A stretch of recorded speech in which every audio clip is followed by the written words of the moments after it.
As was a question that was just asked, a reminder that we do skip chapter 5, which should be nuclear chemistry. So we're never going to do that chapter. So we're going to go to chapter 6. Also, this should be exam 2 type stuff. Yeah. So exam 1 stuff is stuff we just finished talking about. And exam 2 will be this stuff right here. So we're going to talk about nomenclature. Yes. Yeah. It is. So it'll be overall, whatever it is, 15 chapters or 16, whatever it is. Yeah. Other question? Okay, so here in chapter 6, we're going to talk about first nomenclature. Nomenclature is a fancy way of talking about naming. Basically a fancy way of saying the name of things. And there's really kind of 2 types of naming that we talk about. And it really involves really the 2 different types of bonding that we come across. Which is ionic bonding and covalent bonding, which we'll talk about here in just a second. But there are certain things that really do go by just their common name, their regular name when you come across it. And I would say probably out of this list, really these 3 are kind of the most important ones. If you see H2O, it is not a trick question. You should put water and move on with your life. Yes, nobody's trying to trick you. You don't need to put anything like dihydrogen monoxide because nobody wants a refreshing glass of dihydrogen monoxide, right? Probably why they don't call it that. So water is the correct name. NH3, which should not be confused with something else we will see a little bit later on, that is ammonia. And this guy we'll see again for sure when we hit the organic chapters. That is methane. That is the simplest organic molecule you can have. That is what comes out of the gas pipe there when you light a Bunsen burner along the way. I'll be honest with you, most people don't roll with the common name usually on this. Most people call it sodium chloride, and that's table sugar there as well. So definitely for us, these 3, you should know the common name. And like I said, most people still call NaCl sodium chloride.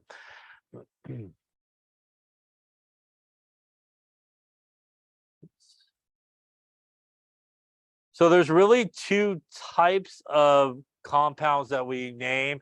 And like I said, it really does sort of derive from the type of bond that there is.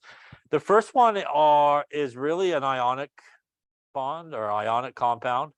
And anything that is ionic will always be between a metal and a non-metal. And as we just talked about there at the end of the last chapter, because they are basically on opposite sides of the periodic table, if you will, they have opposite of those periodic trends that we talked about. And we talked about the idea that nonmetals like to do what with electrons? Give them away or take them? Nonmetals like to take them, right? They're upper right of the periodic table. Metals are the ones that want to give them away. So when you get a metal and a non-metal together, that is 100% of the time always what happens. The metal says, take my electrons. And the non-metal says, thank you, I will. And we get actually a transfer of electrons that always occurs from the metal to the non-metal. The result of that is the metal will become an ion, and that will become a cation that is positively charged because it lost electrons. It has more protons than electrons. The non-metal, when it picks up the electrons, will become an anion, which is negatively charged because it now has more electrons than protons, so it becomes negatively charged. And 100%, the other really important thing here, especially when we talk about bonding in this chapter, is there is absolutely, positively no sharing of electrons here. So when you have an ionic compound or ionic bond like here, what is holding this together is what is referred to as the electrostatic attraction. That is a fancy way of saying opposites attract. Yeah. So sometimes people will run into that problem with an ionic bond is they always think we're sharing electrons. Absolutely no sharing of electron. It is the positively charged ion that is attracted to the negatively charged ion, and is that mutual sort of attraction to one another that holds them together. Actually, the strength of that attraction increases with the increase in charge. So something that's like +3 and -3 will be held together a lot tighter than something that is like +1 and -1 when they come together. So it is no sharing of electrons that happens there. The other type of stuff we're going to talk about naming involves when 2 nonmetals come together. And this is what is sometimes referred to as a covalent bond or molecule. or sometimes people call it a molecular sort of molecule. And this is always between two nonmetals. Now, again, if you think about what we just talked about in terms of those periodic trends, I have a nonmetal that wants to hang on to its electrons and take your electrons. But now when I put it together with another nonmetal that wants to do the same thing, they both basically want to hang on to their electrons and also take somebody else's electrons. The best that they will do is they can agree upon sharing. Like, I'm not going to give up my electron. The other one is not going to give up its electron because they both want to hang on to them. So what ends up happening when we get a covalent bond or a molecular sort of compound is these two nonmetals will actually share the electrons between them. Now, as we'll talk about when we get into the bonding part of the chapter, the sharing of electrons may be equal or unequal.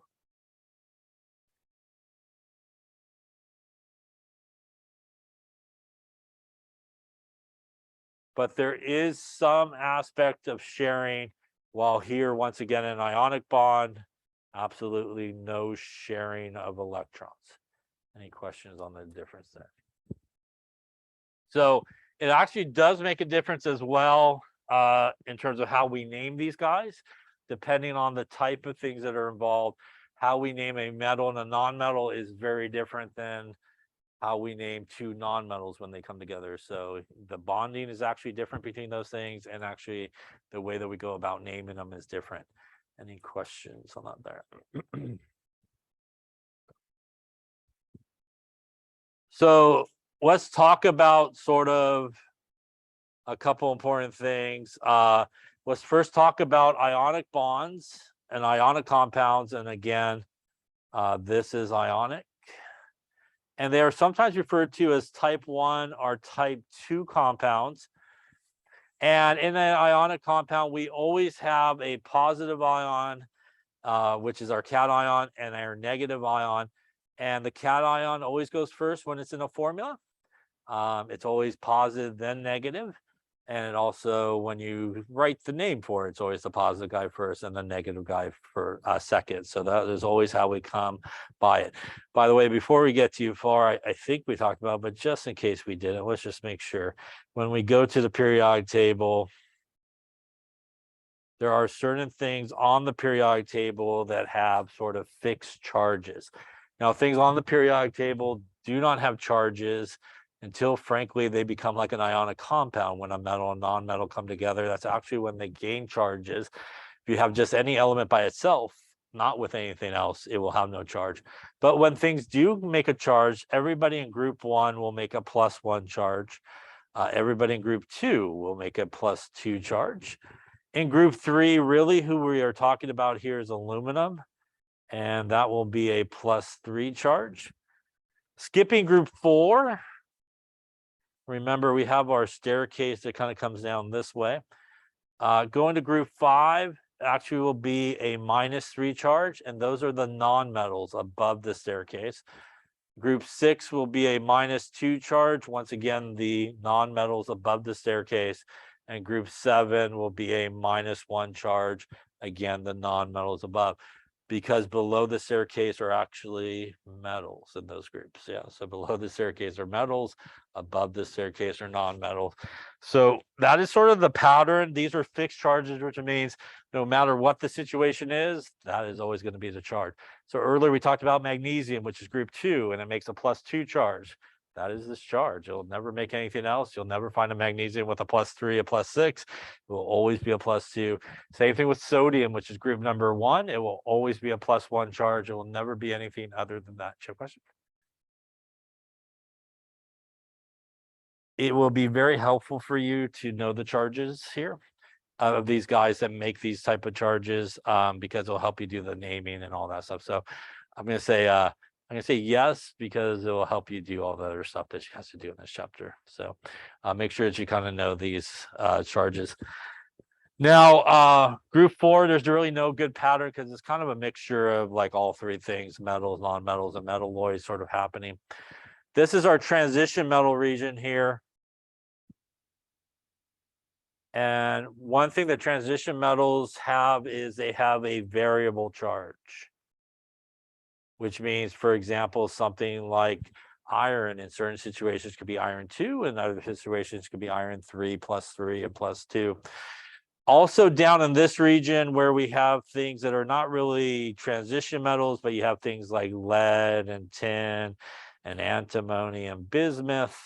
These guys also have variable charges, so they can make different types of charges depending on the situation.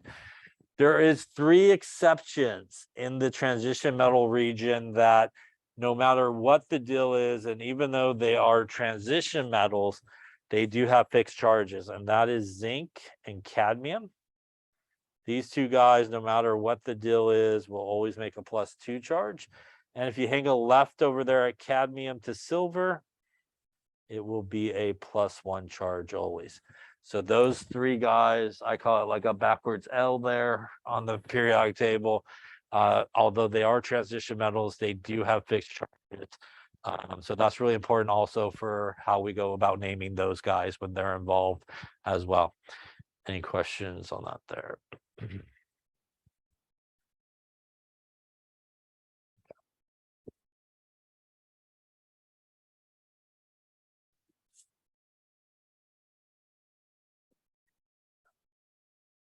They do have charges, but they have different charges depending on the situation. So for example, like I said, iron in certain situations will make a +2 charge, but in other situations will make a +3 charge. Something like copper will make a +1 charge and possibly a +2 charge. So there's a variable. It depends really on the situation. Anybody else that I wrote on here, all these guys, it doesn't matter the situation. It doesn't matter who they bond to. That is their charge 100% of the time, along with zinc and cadmium will always be +2, and our silver would be +1 as well. Other questions on that? All right, so let me actually come back here. So we talked about ions, and let's talk a little bit about ions here. If we are writing formulas for ions, because they do have charges, we do need to include the charges. So for example, if we had a cation like H+, or Na+, or Ca2+, these are all ions, and if we were asked to write the formula for these ions, you should write the symbol and the actual charges there. To name positively charged ions, which are cations, they're pretty simple. You just frankly use the name of the element. So H is hydrogen. This would be the hydrogen ion. And we would put ion at the end because it's a charge and it is an ion. Na+ would be the sodium ion. And Ca2+ would be the calcium ion. So positively charged ions are not too bad. You pretty much just use the whole name of the element. And once again, if you're writing the formula for something that is an ion, you do need to include the charge. We could have our negative ions, which are our anions, which are negatively charged. So we could have something like H-. Hydrogen is funky. It could kind of go both ways. It could be positive in some cases. It could actually be negative in some cases. We could do Cl-. We could do O2-. Negative ions, if you're asked to write the formula, once again, you should write the charge with the symbol, but they actually end differently. We drop the last part of the name and we put IDE at the end of it. So hydrogen becomes the hydride, IDE ion. Chlorine becomes the chloride ion. Oxygen becomes the oxide ion. So negatively charged guys, you kind of drop the last part of the name, you replace it with IDE. Positively charged guys, you just use the whole name of the element. So those are 2 really important separate things to get together. This is why when we put them together, by the way, and when you write the formula for any type of ionic compound, which involves a positive ion and a negative ion, like Na+ and Cl-, when I put them together, you should 100% of the time always put them together in the simplest way to end up with 0 overall charge. So in this case, the positive guy is +1, right? The negative guy is -1. +1 and -1 gives me 0, which means the correct formula for this would be NaCl. That would be the correct formula for sodium chloride, which we would just put our two names together here, right? That would be sodium, that would be chloride. Although the compound formula there for that NaCl has no charge, it is actually made up of two things that actually do have charges. So those are two important things to remember. When you put the positive and negative together, the formula should never have a charge, should equal 0, but it is still made up of actually two things that do have charges. So, but when we put them together, the positive and negative should have no charge. That means sometimes you may need more of one than the other. So if I took something like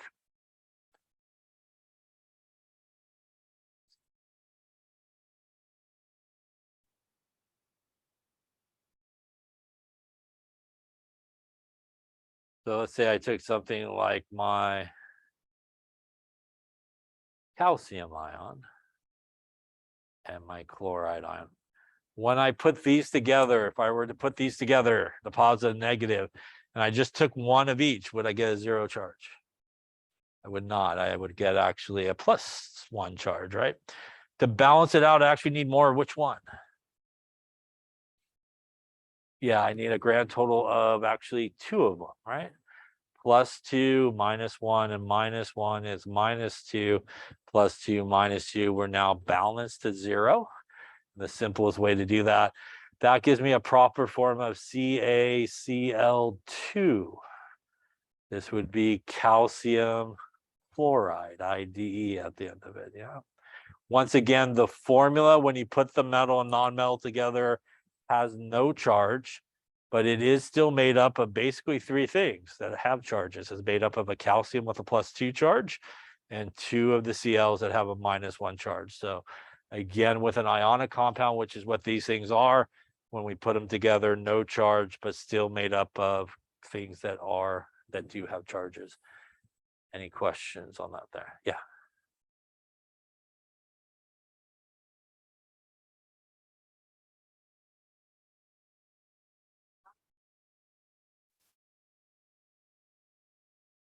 Yeah, so what this is a subscript. So the 2 here, or whatever number would be there, always goes to the guy to the left. And here there's nothing written, which implies 1, and it also goes to the guy to the left. So yeah, that would make a balance, because basically what that formula tells you is when you look at it and you basically read off the numbers just like I just did there, it basically tells you that you have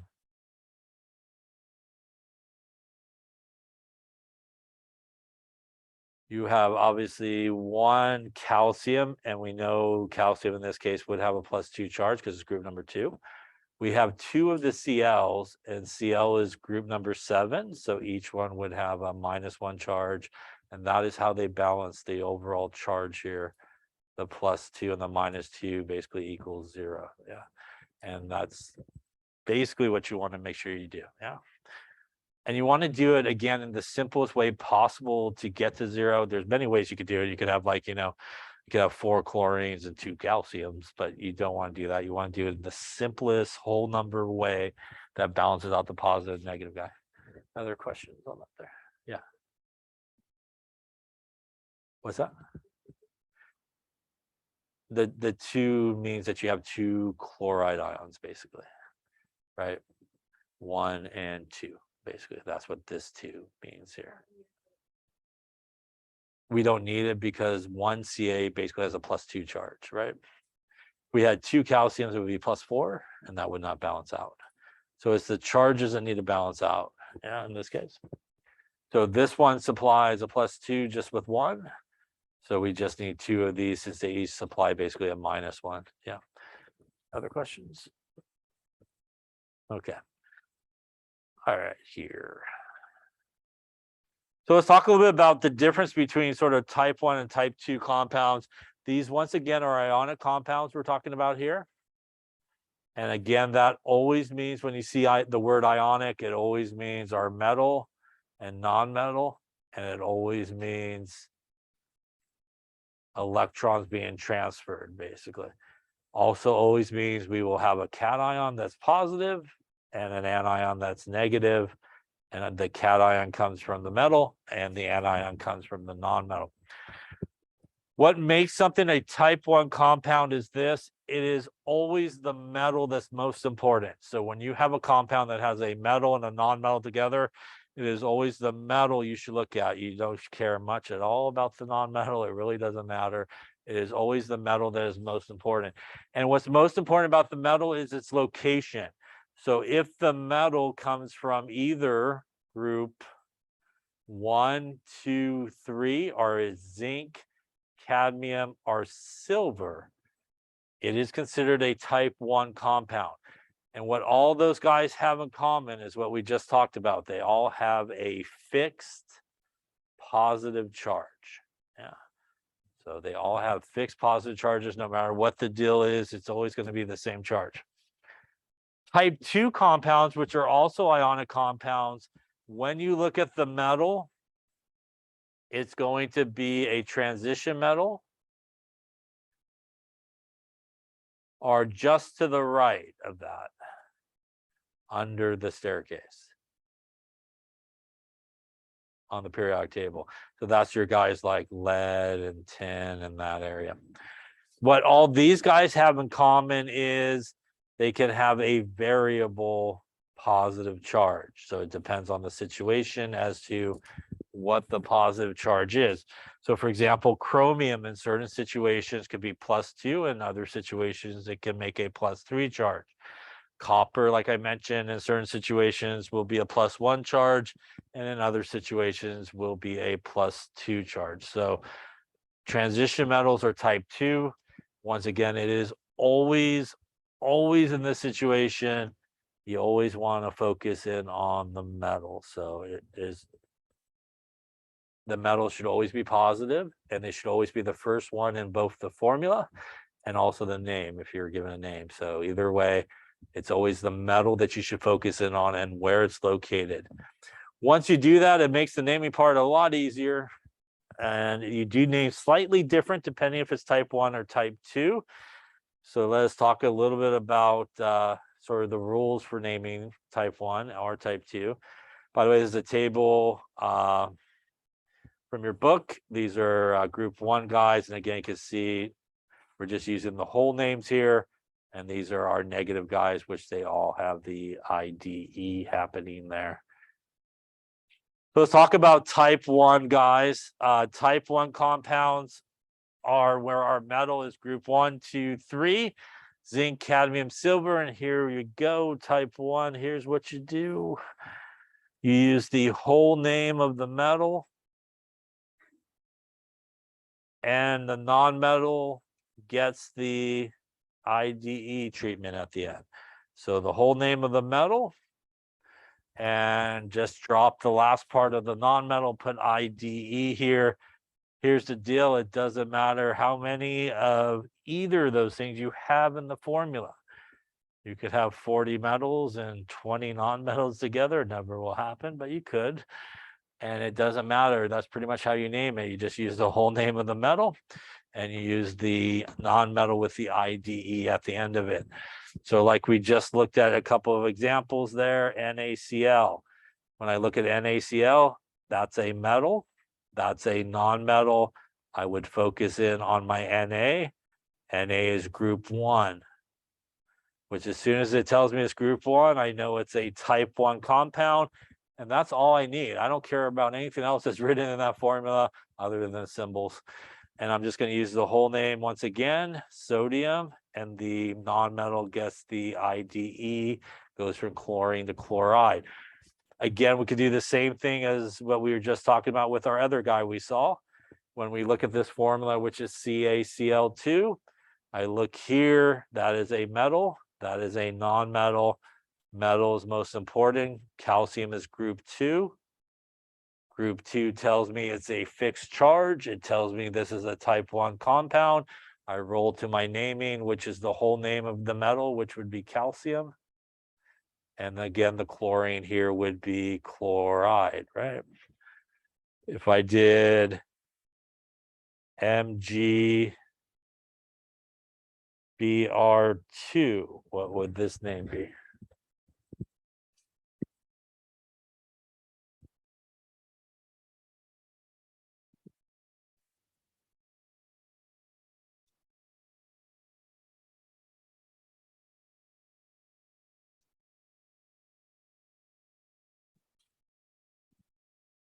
All right, let's start with this. This is a metal, yes? What is Mg? Mg is magnesium. This is a non-metal, which is bromine. So we have metal, non-metal. That automatically tells me it's an ionic compound. In this case, I always want to look at the metal, and magnesium can be found where in the periodic table? Group 2, does that mean it has a fixed charge or not a fixed charge? Does have a fixed charge. So that is a group 2, which means it is a fixed charge. That means it is definitely a type 1 compound. That means I just rolled to my naming, which means whole name of the metal, which would be magnesium, right? The non-metal gets what at the end?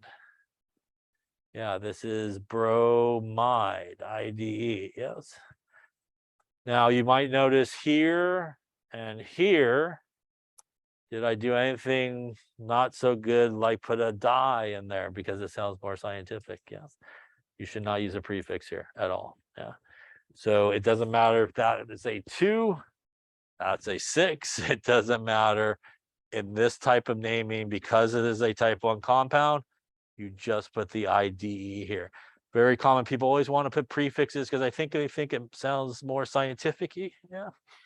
But you don't do it in this case. There is an actual spot where you do use prefixes, and this is not the spot. So there's never the spot to use a prefix, usually with a metal. So if you have a metal involved, an ionic compound, you should never ever use a prefix in this situation. Yeah. And again, it doesn't matter how many of the first guy you have or how many of the second guy you have, you would still just use this pattern, whole name for the first one and IDE for the second one. Doesn't matter. Any questions on that there?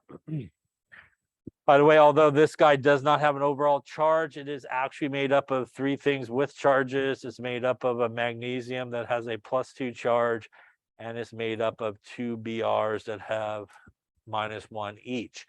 And that is why the formula there is MgBr2, because we need 2 of the negative ones, right, to balance out the +2 that's coming from the magnesium to give us 0 when we put it together.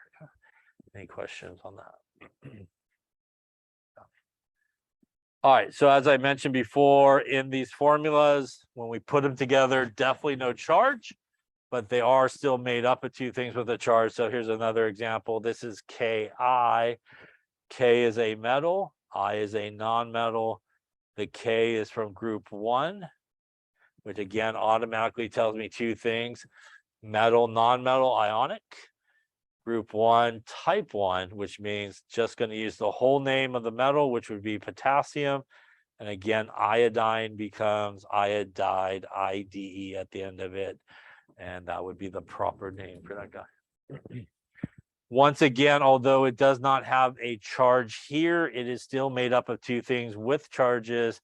The cation here would be potassium with a +1 charge, and the anion would be the I-. So again, in this case, +1 and -1, when we put them together, we just need 1 of each to get us to 0. Any questions on that there?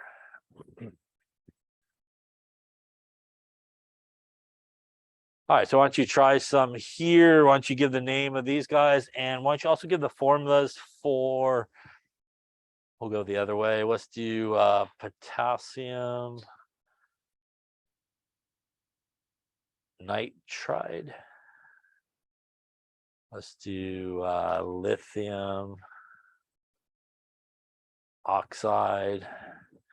And let's do aluminum. Let's do aluminum sulfide. All right. Left-hand side, let's give the proper name. Right-hand side, let's give the proper formula. All right, see what you come up.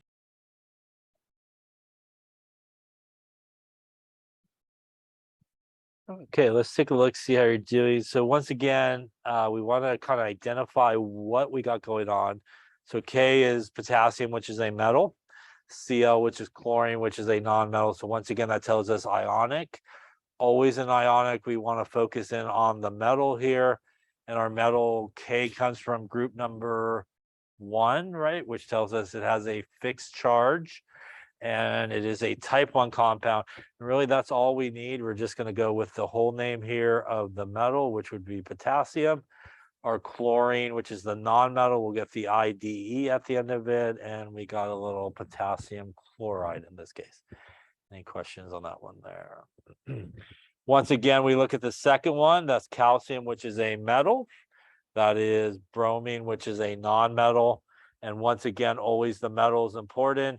I find my calcium there in group number 2. So once again, tells me it's ionic and also tells me it's a type 1. And that's all I have to think about at this point, which is the whole name of the metal, which would be calcium. And once again, who cares how many there are in this case? It's still going to just be bromide IDE at the end of it. Any questions on that one there? Coming here, I see barium, which is a metal. I actually see hydrogen, which is a non-metal, actually. So this also is a metal, non-metal situation. This is a case where barium is group number 2. So that's all I need to worry about. It has a fixed charge, which means I will use the whole name of the metal, which would be barium. This is the negative version of hydrogen, which would also get the IDE aspect of it. This is barium that has a +2 charge. This is actually hydrogen that has a -1 charge, and there are 2 of them. That gives you a -2 overall to balance out the +2. So that is why the formula looks like that, that we do need the 2 hydrogens. Any question on any of those names there? When we have the name and we want to write the formula, the best thing to do is just to figure out what type of compound you're dealing with. And if it's ionic, write the individual ions and then put them together correctly. So I see potassium, which is a metal. I see nitride IDE, which is a non-metal. It tells me it's ionic. So potassium is group number 1, which means it should be carrying a +1 charge. Nitride is actually nitrogen from the periodic table, and that is group number 5, which means it is carrying a -3 charge. So remember that when we put these together, we want to make it equal 0. We need more of the potassium or more of the nitrogen? We need more of the potassium. We actually, if it helps you, just draw it. We need 1, 2, and 3 of them, right? That gives us 3 pluses to balance out the -3 on this side. And you just count them 1, 2, 3. So that was 3. And that was just one of those guys. Yeah. So it'll end up as K3N. Again, the 3 here goes to the potassium to the left. When you write nothing there, it's assumed to be 1. Also goes to the guy to the left. Yeah. Any questions on that there? Lithium oxide, lithium metal, oxide non-metal. Once again, ionic. Gonna find my ions. Basic ion for lithium is lithium group 1 +1. Oxygen, which is group number 6, is also has a fixed charge of -2. So once again, we want to put these guys together to equal 0.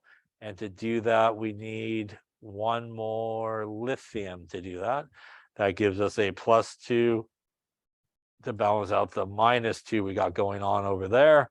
Now we just count. We have 2 lithiums, which means Li2 on the bottom. And we have 1 oxygen. And it should look something like that. Yeah. Any questions on that one there? Lastly, here we have aluminum, which is a metal. We have sulfur, basically, which is a non-metal. Aluminum is group 3, which means it has a fixed charge of +3. Sulfide is sulfur, which is group 6, has a -2. When I put this together, common number between 3 and 2 is 3 times 2 is 6. Yeah, it's an easy way to do that. So to get my aluminum to 6, I need how many more? I need one more aluminum, right? That will give me +6, right? +3 and +3 is +6. Sulfur, I need 3 total, right? -2 is -4, and one more is -6. Yeah, I balance out the +6 that we got going on here. Now I can just count up what I drew there, right? I got 2 aluminum, so that's Al2, and sulfur, I got 3 of them, right? And that would be the proper formula right there. Any questions on that? Now, some people are taught to do the crossover move, where they just go, I'm going to bring this one down and bring that one down, and that will give me my formula. And it will give you the correct answer, like, 90-ish% of the time, not 100% of the time. So if you're good with that, low 90s, you could do that blindly. If not, I would think about the charge and make sure you balance it out correctly. So it will work a lot of times, but not 100% of the time. Sometimes people teach it as it will work like 100% of the time, just blindly keep doing that move and cross it over, but it will not work 100% of the time. Any questions on that there? Type 1 compounds here. All right, then let's talk about type 2 compounds. Type 2 compounds are a little bit different. They are also a metal and a non-metal. So once again, we do have our ionic compound happening. And once again, as I mentioned, it is always the metal that's most important here. The metal here will be a transition metal, or again, just to the right on the periodic table, which, as we talked about, means that it could have multiple charges, the metal. So we do name this the same way. We still use the whole name of the metal. We still use the non-metal with the IDE. The one additional thing we need to put in between those two things is a Roman numeral. And the Roman numeral indicates the charge on the positive ion. So when you do the Roman numeral, it is the charge, which is the positive charge, on one of the metals. So if you took one of the metals out, what is its individual positive charge is what the Roman numeral is. We approach it the same way if we look at the example here, which is FeCl2. Iron is a metal, Cl is a non-metal, which tells us it's ionic. I look at iron, I see transition metal in this case,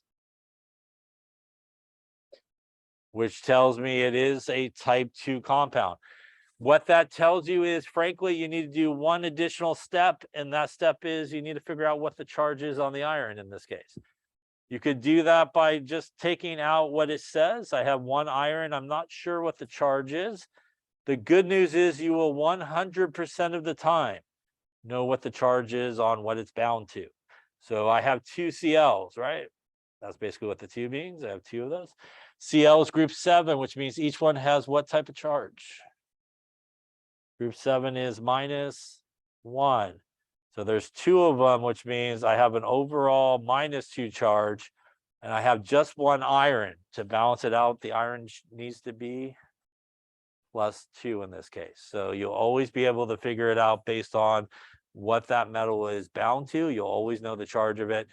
Now, how does the name really change? Not that much. We still are going to use the whole name of this guy. We are going to put a Roman numeral 2, not for how many we have, but for the plus charge that it has. So because it's +2, we use a Roman numeral 2.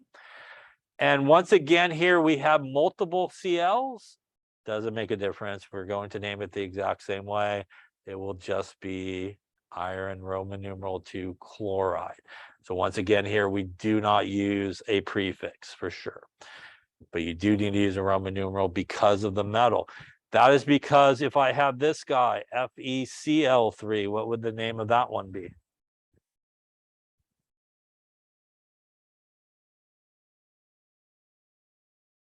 That is correct. So we do have an iron, but in this case, we have not 2, but we have 3 of the Cls, each at -1.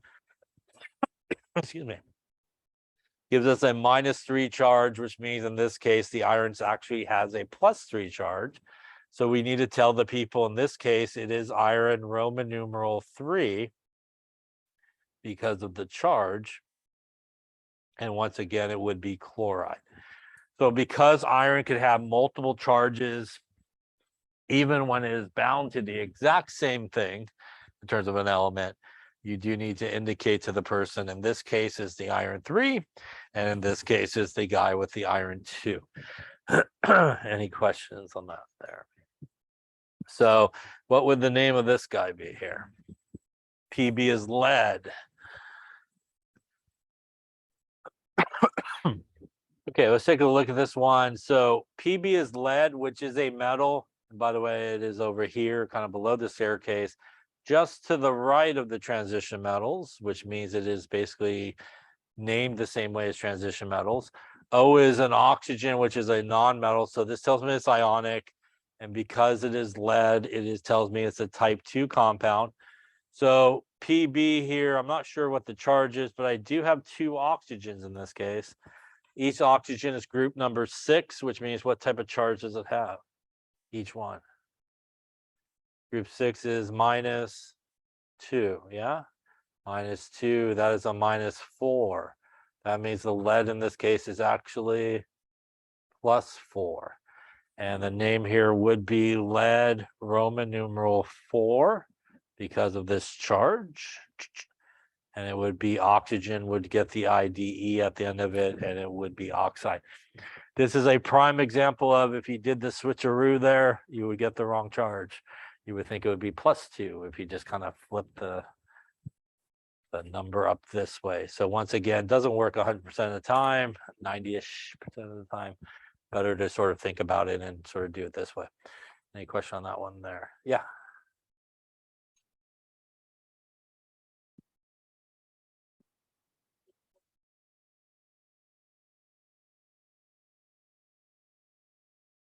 Just the switch? No, there's other cases where it might not work in all situations. So I will say it does work more times than not, but you shouldn't rely upon it just blindly 100% of the time, because there's a lot of examples and situations where it will not give you the right answer. So I would cautionally use it, but I would just think about it the basic way, like, hey, I need to balance out the charge and all that kind of stuff would be the better way of doing it. All right, any questions on that? Here's a table of some type 2 guys. Again, we do use the Roman numerals.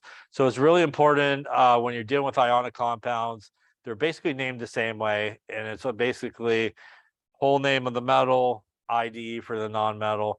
The only additional thing is if the metal is a type 2 metal, then you got to roll some Roman numerals in there. Neither one should ever have a prefix. Yes. So if you find yourself Roman numeraling and prefixing, you probably should just cross it out yourself because it's probably going to be wrong. Yeah. So again, there's a time and place for prefixes, which we'll talk about later, obviously, since we're out of time, but it is actually with non-metal and non-metal guys is where you use prefixes only. Any questions on any of that stuff there? Okay, so thank you for listening. If you have questions on anything else, I'll be happy to answer. Just come on down. Otherwise, I'll see you on Wednesday.